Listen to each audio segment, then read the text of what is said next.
Hello everyone, welcome back again sa ato ang bagong video. Bagong post di ay pero kaning video kay kato paning May 31, 2025. Karon pa na post karon pa man lugaran og edit. So mao to na dugay-dugayan gid siya og post no. Kanang higayon na kay mo padulong mi og lanaw kay mo attend mi og reunion sa Palyuto clan. Og ning uban lang pud ko dianha kay kapoy kayo sa balay kay mingaw pud kaayo. Unya kami dianha tanan kay nga plaster na no nang lingkod na mi dianha. Og ubay-ubay pud di ay mi nga nangadto padulong di adto. Nagtimo-timo na lang pud mig pan dianha kay basin makuyapan mig dili mi makakaon ay charot. Alangan sayo kayo mi nang larga kay layo-layo pud baya tong lanaw. Og diha gaihay na lang pud mig lingkod no. Og kanang uban dianha kay gahawid in tawo ng ilahang kamot. Aron iniliko-liko dili ra sila mga isbo. Unya ako dianha kay gakuha-kuha ko og mga view kay nindot man pud kaayo. Ambot ahan na ng lugar kay nalimot na sad ko kay May 31 pa baya to no. Ako lang nang gikuhaan og video kay nindot kaayo ang clouds. Og shout out di ay ani nga bata no nga perting pagka-cute gitagaan pa mog heart niya. Og mausad na ako ang mga kauban, mga auntie, mga uncle, mga lula lolo. Og shout out sab ani nga dudong nga gikan natulog kay nalipong sa biyahe. Og otro sa di ay ko gikan natulog kay perte pong lipong nga daan. Dugay-dugay puto ako ang tulog ay kay lipong kayo ko ganiha gyud. Wala man gid kunanan og biyahe-biyahe mong malipong gyud ko kung magsakay-sakay og layo. Nindot kaayo ang ilahang 7-Eleven daan hiyo. Gituyo gid nag video-video ba kay nindot kaayo ang view.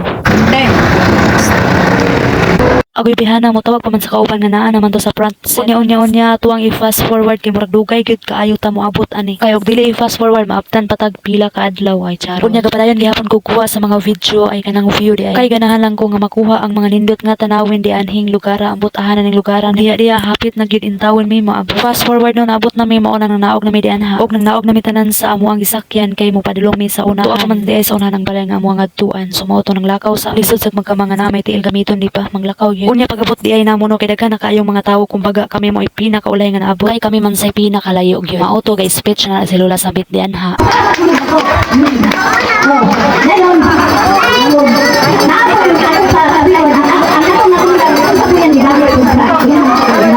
Pagkauman niya speech kay si Papa na po ning speech dito sa atubangan.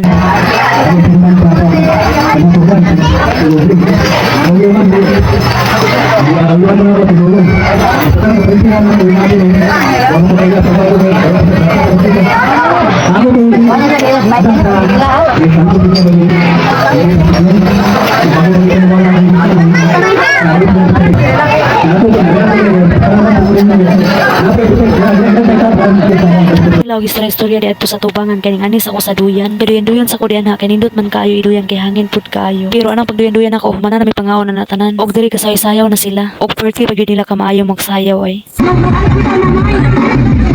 Og sa uban nga mga ni present wala gid ako na videoan pasensya na kaayo. Kay ginagmay raman gud ako ang pag-video kay maulaw pag yun. Unya kanang tay makay hapon na di ay na no. Unya fast forward no kay nanguli na mi ana nga tay. Kay nahuman na naman diadto ang event sumauto kay nanguli na mi di ana. Nihapit sa di ay mi di ana no kay kaliwat man daw na nilang papa. Unya kay na may tindahan mauto ning palit sad mig sting kay perting uhawa. Unya sila diadto kay inom-inom sad mautong gitagdan pud sila. Lisod sa biyaan ahaman sila manakay di ba. Unya di ana kay video na ako ang mga view kay perti mang ninduta gud. Og diha sad ako ang igsuon na pagkadala sa camera. Og nana koy cute nga bata di anhi. Unya fast forward na hapnan gud mi og nagabinaan kay layo baya kaayo ang lanaw padulong sa SM. Og sawa damha pag uli na mo giulan mi og kusog kaayo mga basa gid intawon ming naa di anhi sa pidpid o kay kusog kaayo ang salibo sa ulan. Pero nagsalamat sa mi sa Ginoo kay naabot ra mi nga safety sa amo ang lugar og diari lang taman. Thank you so much for watching guys. Bye bye and God bless.